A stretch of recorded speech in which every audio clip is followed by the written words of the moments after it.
Very good morning all of you and very welcome to my channel Drishti IAS PCS। इस video में हम बात करेंगे इलेक्ट्रॉनिक शिक्षा ई शिक्षा के बारे में।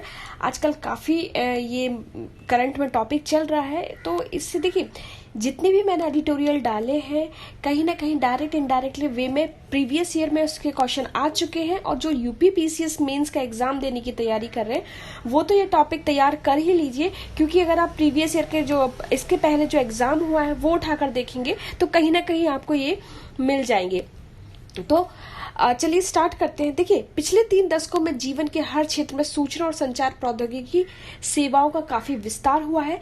शिक्षा के क्षेत्र में अपवाद नहीं है। प्राचीन गुरुकुल तथा आश्रम की वंचित परंपरा से होते हुए शिक्षा ने अनेक सोपान तय किए हैं। पिछली सदी में कामोवेश में पारंपरिक श्याम पट या खड़िया पर जिसके दौर से हम गुजरे हैं, 21वीं सदी में इसके दूसरे दशक में पठन पाठन का समूचा परिदृश्य एकदम बदल चुका है।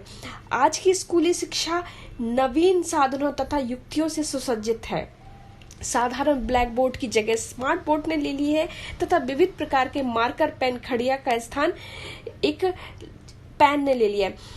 इंगित करने के लिए इस्तेमाल करने के लिए स्टिक, लेजर पॉइंटर आ गए हैं, स्लाइडर्स, प्रोजेक्टर, LCD प्रोजेक्टर आदि कक्षा है उनका अनिवार्य रूप बनते जा रहे हैं। तो ई शिक्षा की बढ़ती हुई इस विशेषता से हमें आंसर राइटिंग कैसे करनी है वो हम देखते हैं। ठीक है, सबसे पहले तो मैं आपको बता दूं कि आखिर ई शिक्षा से क्या तात्पर्य है। हमारा ई शिक्षा क्या है, ठीक है। जैसे जैसे मैं आपको बता रही हूँ, अगर आप ऐसे आंसर राइटिंग करते हो तो काफी आपको हेल्प मिलेगी।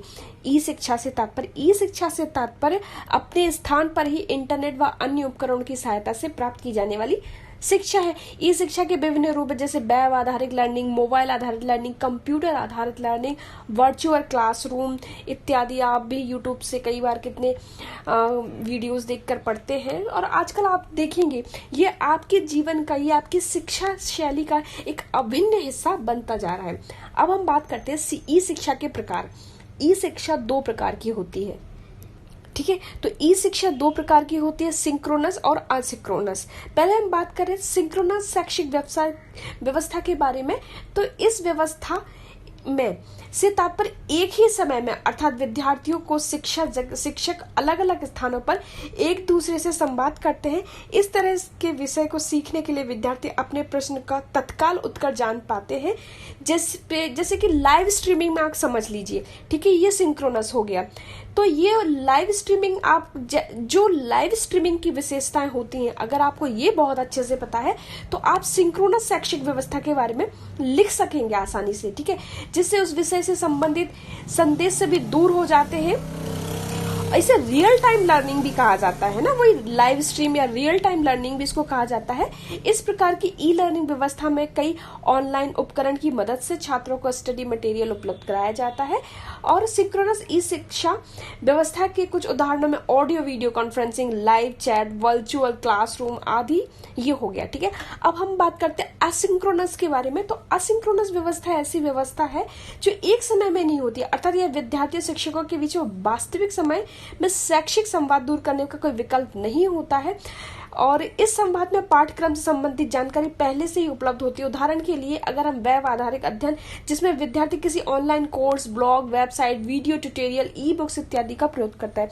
मतलब असिंक्रोनाइज का मतलब ये है कि आप कोई वीडियो किसी ने अपलोड कर दिया, वो लाइव स्ट्रीमिंग नहीं चल रहा है, वीडियो अपलोड कर दिया, आप देख रहे हैं आराम से, और फिर उसके बाद अपने नोट्स बना रहे हैं और अपने जो भी आपने फिर उसका मटेरियल है वो अलग वेबसाइट से डाउनलोड कर लिया, ये असिंक्रोनाइज हो गया, ठीक है। तो अगर आप अपनी आंसर राइटिंग में ऐसे शिक्षा के प्रकार लिखते हैं तो आपको बहुत अच्छे मार्क्स मिलने वाले हैं। फिर हम बात करते हैं भारत में ई शिक्षा की क्या स्थिति है। देखिए भारत में इलेक्ट्रॉनिक सूचना प्रौद्योगिकी मंत्रालय द्वारा शैक्षणिक उपकरणों के संचार के माध्यम का उपयोग करते हुए शिक्षा प्रदान करने और पहचान किए जाने वाले क्षेत्रों में से एक है। वस्तुतः अभी तक भारत में ई शिक्षा अपने जो शैशव काल में है, शैशव अवस्था में है, मतलब बहुत ही, मतलब अभी ही बॉर्न हुई है, आप ये मान के चलिए अभी ही पैदा हुई है, इतना इसका कोई विस्तार रूप नहीं है, अपनी युवा अवस्था में नहीं पहुंची है। जैसे कि अभी शिक्षा चल रही है, अभी सरकार ने बोला है कि कोविड-19 के टाइम पर आप घरों से या फिर स्कूलों को बोला है कि आप घरों पर ही ये शिक्षा प्रदान करें इलेक्ट्रॉनिक्स माध्यम से, पर बहुत सारे लोग इससे अवेयर नहीं है और उसको उतना ज्यादा से ग्रैप नहीं ले पा रहे हैं। ई शिक्षा अब हम इसमें बात करते हैं कि भारत सरकार ने ई शिक्षा को बढ़ाने के लिए क्या क्या प्रयास कर रही है। 2025 तक भारत में इंटरनेट उपयोगकर्ताओं की जो संख्या है 900 मिलियन तक पहुंच जाने की उम्मीद है। भारत में ई शिक्षा के क्षेत्र में एक विशाल बाजार तैयार होने की संभावना है और बड़ी संख्या में नए उपयोगकर्ता इंटरनेट और अन्य संचार उपकरणों के माध्यम से भी ई शिक्षा पहुंच सकते हैं। तो अब भारत सरकार जो नीति जो भी उन्होंने भारत सरकार ने नीतियां चलाई है, हम उनके बारे में एक बार देख लेते हैं। सबसे पहला जो मंच है, सबसे पहला जो स्कीम है वो है स्वयं study web of active learning for young inspiring mind. इसको बोला है स्वयं, एक एकीकृत मंच है जो 9 से 12वीं तक के स्कूल से लेकर स्नातकोत्तर तक, मतलब आपके जो ग्रेजुएशन लेवल है तक ऑनलाइन पाठ्यक्रम प्रदान करवाता है। स्वयं पर 2769 बड़े पैमाने पर ऑनलाइन कोर्सेज हैं, ठीक है, जिनमें लगभग 1.02 करोड़ छात्र विभिन्न पाठ्यक्रमों में दाखिला लिया है। ऑनलाइन पाठ्यक्रमों का उपयोग न केवल छात्रों द्वारा बल्कि शिक्षक और गैर छात्र शिक्षकों द्वारा भी, शिक्षार्थियों द्वारा भी इसे जीवन में सीखने के लिए किया जा रहा है। एनसीईआरटी की कक्षा 6 से लेकर 12 तक के 12 विषयों के स्कूली शिक्षा में हेतु बड़े पैमाने पर ऑनलाइन पाठ्यक्रम का मॉड्यूल तैयार किया जा रहा है। अब हम बात करते हैं स्वयं प्रभा के बारे में। स्वयं प्रभा एक 24/7 आवर देश में एक सभी जगह पर डायरेक्ट होम DTH के माध्यम से 32 उच्च गुणवत्ता वाले शैक्षिक चैनल प्रदान करने की एक पहल है। इसमें पाठ्यक्रम आधारित पाठ्य सामग्री होती है जो विविध विषयों पर कवर करती है।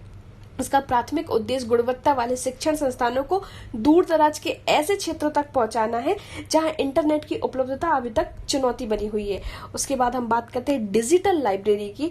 ये भी बहुत इंपॉर्टेंट है, ठीक है। डिजिटल लाइब्रेरी भारत की राष्ट्रीय digital library NDL national digital library of India एक एकल खिड़की सुविधा सिंगल विंडो सर्च फैसिलिटी के तहत सीखने के संसाधनों का आभासी भंडार एक ढांचा विकसित करने की परियोजना है। इसके माध्यम से 3 करोड़ से अधिक डिजिटल संसाधन उपलब्ध हैं। लगभग 20 लाख सक्रिय उपयोगकर्ताओं के साथ 50 लाख से अधिक छात्रों ने इसमें अपना पंजीकरण कराया है। उसके बाद हम बात करते हैं स्पोकन ट्यूटोरियल की।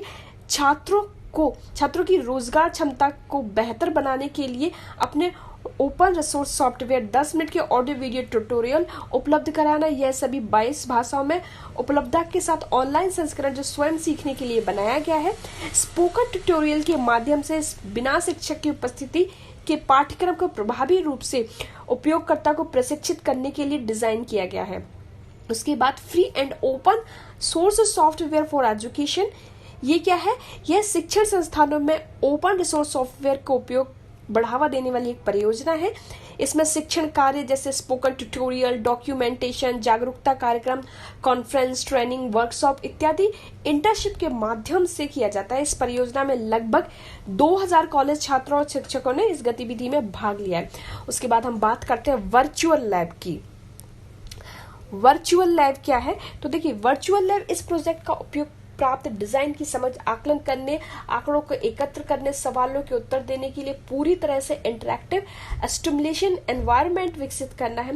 यह एक बहुत महत्वाकांक्षी परियोजना के उद्देश्यों को प्राप्त करने, वास्तविक दुनिया के वातावरण और समस्याओं से निपटने की क्षमता विकसित करने के लिए अत्याधुनिक कंप्यूटर स्टिमुलेशन तकनीक के साथ आभासी प्रयोगशालाओं को विकसित करने की भी आवश्यकता है। इस प्रोजेक्ट के अंतर्गत 1800 से अधिक प्रयोगों के साथ लगभग 225 ऐसी प्रयोगशालाएं संचालित करना जो 15 लाख से अधिक छात्रों को लाभ प्रदान कर सकेंगी। उसके बाद हम बात करते हैं ई यंत्र की। ई यंत्र यह भारत में इंजीनियरिंग कॉलेज में एम्बेडेड सिस्टम और रोबोटिक्स पर प्रभावी शिक्षा को सक्षम करने की परियोजना है। शिक्षकों और छात्रों को प्रशिक्षण कार्यशालाओं के माध्यम से एम्बेडेड सिस्टम प्रोग्रामिंग की मूल बातें सिखाई जाती है। एनसीईआरटी द्वारा ई रिसोर्सेज जैसे ऑडियो, वीडियो, इंटरेक्टिव आदि के रूप में विकसित अध्ययन सामग्री को वेब पोर्टल के माध्यम से हितधारकों के साथ समझा गया है। उदाहरण के लिए study webs of active learning for inspiring mind Swayam, ठीक है, इसके पहले हम देख चुके हैं स्वयं, ई पाठशाला, national reports, open education reports और मोबाइल एप्लीकेशन, ये सब है। अब हम बात कर लेते हैं कि ई शिक्षा की क्या क्या विशेषताएं हैं और इसके बाद इसकी चुनौतियां देखेंगे। पहले हम नजर डालते हैं इसकी विशेषताओं में। ई शिक्षा की सबसे बड़ी विशेषता यह है कि अपनी सहूलियत के हिसाब से आप किसी भी समय में कहीं पर भी अपनी शिक्षा कार्य कर सकते हैं, अर्थात शैक्षिक व्यवस्था में कम समय में और कम स्थान पर इसमें कोई पाबंदी नहीं है। ई शिक्षा के माध्यम से छात्र वेब आधारित स्टडी मटेरियल को अनिश्चित काल तक एक्सेस कर सकते हैं, बार बार देख सकते हैं, जटिल पहलुओं को समझ सकते हैं। आप अगर आपको लिखना हो इसकी विशेषता, तो आप एक माइंड में ये रख के चलिए कि एक वीडियो है, हम उसका जो एजुकेशनल वीडियो हम उसको कैसे कैसे उपयोग कर सकते हैं। ई शिक्षा के माध्यम से पढ़ाई करना काफी हद तक कम लागत वाली हो गई, क्योंकि छात्रों को पुस्तक या किसी दूसरे स्टडी मटेरियल पर पैसा खर्च नहीं करना पड़ता है। ई शिक्षा पर्यावरण की दृष्टि से भी लाभकारी है, क्योंकि यह जानकारी को किताबों की बजाय वेब आधारित ऐप पोर्टल पर स्टोर किया जाता है, जिससे कागज के निर्माण हेतु पेड़ों की कटाई पर रोक लग सकती है और हमारे पर्यावरण को बचाने में मदद मिल सकती है। ई शिक्षा इंटरनेट और कंप्यूटर कौशल ज्ञान विकसित करना है, जो विभिन्न विद्यार्थियों को अपने जीवन और कैरियर में आगे बढ़ाने में मदद करेगा। ई शिक्षा के माध्यम से छात्र नए कौशल को सीखने पर भी ध्यान केंद्रित कर सकेंगे। ठीक है, अब हम बात कर लेते हैं ई शिक्षा के लिए हमारे देश में जो चुनौतियां हैं, ई शिक्षा की राह में वो क्या क्या चुनौतियां हैं। तो पहली चुनौती तो यही है, बिना आत्म अनुशासन या अच्छे संगठनात्मक कौशल के अभाव में विद्यार्थी ई शिक्षा मोड में दी जाने वाली पढ़ाई से पिछड़ सकते हैं।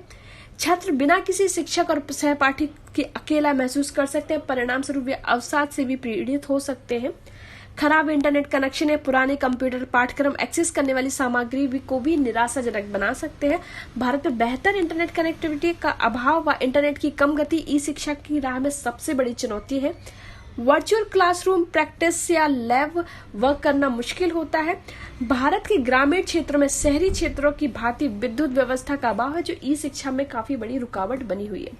तो इस वीडियो में इतना ही, मिलते हैं नेक्स्ट वीडियो में। अगर आप इस तरीके से अपने आंसर राइटिंग में इन पॉइंट्स को इंक्लूड करते हैं तो आप एक बेहतरीन आंसर सृजन कर सकते हैं।